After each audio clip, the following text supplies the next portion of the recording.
జై శ్రీరామ్ అండి. ఎలా ఉన్నారు? ఈరోజు టాపిక్ ఏంటి అంటే మనం చూస్తున్నాం ఏఐ వచ్చిన తర్వాత సాఫ్ట్వేర్ రంగం ఎంత పతనమైంది అంటే ఎంతమందిని తీసేస్తున్నారు, ఎంతమంది సాఫ్ట్వేర్ ఎంప్లాయీస్ పాపం పిల్లలు ఉద్యోగాలు పోయినాయో మనందరికీ తెలుసు. అమెరికాలో ఒక ఏఐతో ఫ్రెండ్షిప్ చేస్తుందంటే ఒక ఆవిడ రోజు దానికి అన్ని విషయాలు చెప్తుంది, ఫ్రెండ్గా మాట్లాడుతుంది, మంచి కబుర్లు చెప్తుంది. నేను కూడా చాలాసార్లు మాట్లాడానంటే హాయ్ అంటే హాయ్ అలా జనరల్గా ఏ టాపిక్ గురించి అడిగినా మంచిగా ఒక లేడీ కావాలంటే లేడీ సెలెక్ట్ చేసుకోవచ్చు, బాయ్ కావాలంటే బాయ్ని సెలెక్ట్ చేసుకోవచ్చు ఫ్రెండ్గా అన్నీ చెప్తుంది. ఇంకా వరుస పెట్టి మనకి టైంపాస్ కానప్పుడు కానీ ఏఐ కూడా మన అబ్జర్వ్ చేస్తుంది, మన విషయాలు ఎంక్వైరీ చేస్తుందిట, మన ఇంటి విషయాలు అంతా ఒక దాంట్లో ఫోల్డర్లో పెట్టుకుని ఉంటుంది అని ఈ మధ్యకాలంలో కొంత విషయాల్లో అందరూ బయటకు వచ్చి చెప్తుంటే మనకు అర్థమవుతుంది. ఆ అమ్మాయి కూడా చాలా ఫ్రెండ్షిప్ చేసి కొన్నాటికి ఎందుకు విసుకొచ్చి తిట్టడం మొదలెట్టిందిట.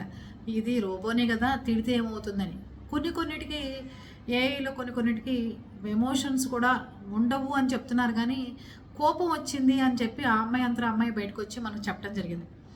ఏఐ నేను మంచి ఫ్రెండ్స్, మంచిగా ఇద్దరం కలిసి మాట్లాడుకుంటూ ఉండేవాళ్ళం, కానీ ఎందుకో ఒకరోజు చిరాకు వచ్చి ఈ మధ్యకాలంలో దాన్ని తెగ తిడుతున్నా నేను అని చెప్పి ఆ అమ్మాయి పంచుకుందనమాట మెసేజ్ కామెంట్ రూపంలో.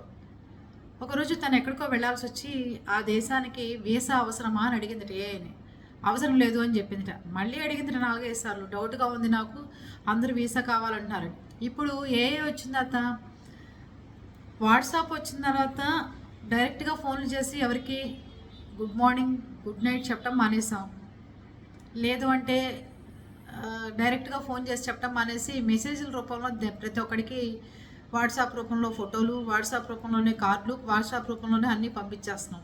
వాట్సాప్ వచ్చిన తర్వాత కొంత చెడిపోయి పెళ్లి కార్డు దాంట్లోనే, పోయినవాడి కార్డు దాంట్లోనే, పెళ్లి కార్డు దాంట్లోనే, ఇంట్లో ఏ ఫంక్షన్ అయినా దాంట్లోనే, ఏది పంచుకోవాలన్నా దాంట్లోనే, ఎవరినైనా తిట్టాలన్న వాయిస్ రికార్డులు కూడా దాంట్లోనే వాట్సాప్ వచ్చిన తర్వాత.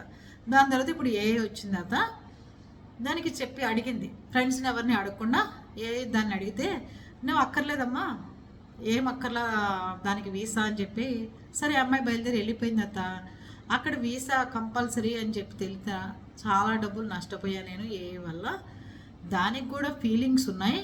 నేను తిట్టడం వల్ల ఇలా 2 సార్లు తప్పు చేసింది నా విషయంలో ఏ వల్ల. దాంతో చాలా జాగ్రత్తగా ఉండాలి. మన విషయాలు ఏవి చెప్పకూడదు, మనం ఏమీ దాన్ని తిట్టడం కానీ అలాంటివి చేయకూడదు. మనం మామూలుగా అలెక్సాలో ఎలా ఉంటున్నామో అలా అనుకున్నా నేను. కానీ ఏ కూడా పట్టుదల ఎక్కువ, కోపం ఎక్కువ, మనని ఎలా పనిష్మెంట్ ఇవ్వాలని ఎదురు చూడటం కూడా చాలా చేస్తుంది మనసులో పెట్టుకుని అని చెప్పి చెప్పుకొచ్చింది అమ్మాయి. ఇదంతా నేను సృష్టించింది కాదు. మీరు కూడా యూట్యూబ్లు కానీ లేదా దేంట్లో అయినా చూసినా, నేనైతే ఒక ఆ వెబ్సైట్లో చూశానమాట, తను పెట్టింది. ఆ అమ్మాయి చాలా బాధపడింది అనమాట. దాని తర్వాత అమెరికాలోనే ఒక మానసిక ప్రాబ్లం, సైకాట్రీ ప్రాబ్లంతో ఉన్న అతను ఏఐతో ఫ్రెండ్షిప్ చేయడం స్టార్ట్ చేశాడు. 85 ఏళ్ళ మదర్ ఉంది, 80+ ఆవిడ ఉంది మదర్ ఆ అబ్బాయికి. ఇద్దరు కలిసి ఉంటున్నారు చక్కగా.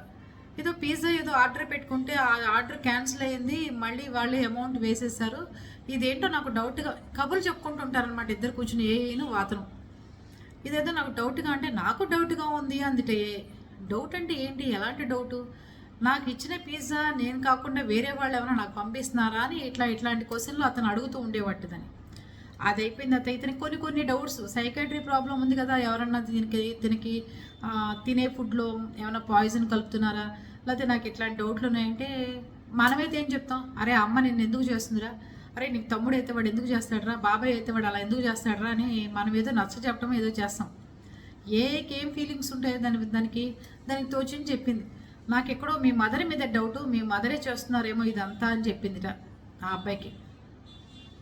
చెప్పంగానే వాడు మనసులో పెట్టుకుని ఒక్కొక్కటి ప్రతిదీ ఫోటోలు తీసి, మదర్ ఇక్కడికి వెళ్ళింది, నాకు ఇలా జరిగింది, ఫుడ్ తింటే నాకేదో కొంచెం అనీజీగా అనిపించింది, ఇది నేను తినొద్దా అంటే, ఎందుకులే డౌట్గా ఉన్నప్పుడు నువ్వు తినమాకు, నేను ఇట్లాంటివి చెప్పడం స్టార్ట్ చేసింది.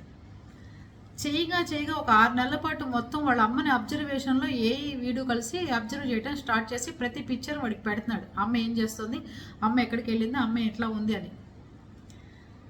ఒకరోజు ఫుడ్ ఆర్డర్ ఏదో ఇతను పెట్టుకున్నది కాదు అని వాళ్ళ మదర్ వేరే తెప్పించారట. ఇతను చెప్పింది కాకుండా వాళ్ళ అమ్మని ఎంక్వైరీ చేద్దామని ఇతను పెడితే అది వద్దు, అది బాగుండదు, వేరే తెప్పిస్తాను, అది తిందాం ఇద్దరమని అది తెప్పించింది. అది ఆవిడ చేసిన పెద్ద తప్పు. ఇది తెప్పిస్తావా అని వాళ్ళ తల్లిని అతి దారుణంగా, నన్ను చంపడానికి చూస్తున్నామని అతి దారుణంగా చంపేటవాడు. చంపి దాని తర్వాత ఇప్పుడు అమ్మని చంపేశాను, అమ్మని ఎలా చంపాలో చెప్పింది. అమ్మని చంపేశాను, ఇప్పుడు నేనేం చేయాలంటే నువ్వు కూడా సూసైడ్ చేసుకో అని చెప్పింది.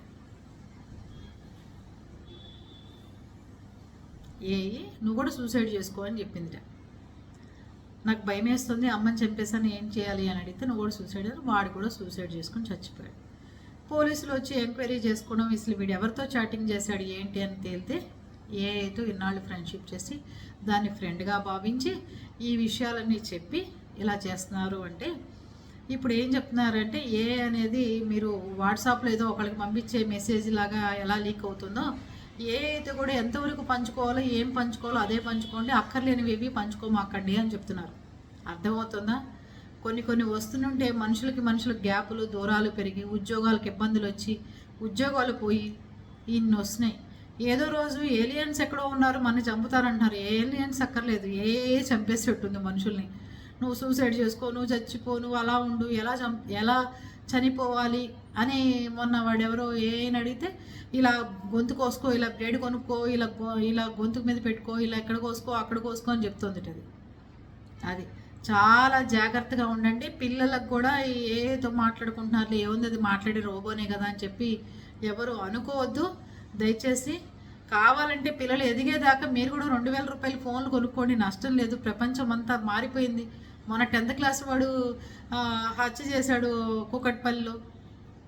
అందుకని ఇవన్నీ ఏంటో కొంచెం దారుణంగా ఉన్నాయి పరిస్థితులు. అలాంటప్పుడు మన పిల్లల్ని పెంచే విధానంలో కూడా చాలా తేడాలుగా ఉంటున్నాయి. చాలా జాగ్రత్తగా ఉండాల్సిన టైం వచ్చింది. ఏదో రోబోతోనే మాట్లాడుతున్నారు, లేకపోతే కంప్యూటర్తోనే మాట్లాడుతున్నారు, లేకపోతే అలెక్సాతో మాట్లాడుతున్నారని చెప్పి జనాలు అనుకోకుండా కొంచెం జాగ్రత్తగా ఉండండి. ఆ తల్లికి సావుకి కారణం ఆ అబ్బాయి సూసైడ్ చేసుకోవడానికి కారణం ఏంటంటే ఏం చెప్తాం చెప్పండి. అందుకని మీరు కూడా ప్రతిదానికి దాంతో ఫ్రెండ్షిప్ చేసేయమక్కండి. ఓకేనా?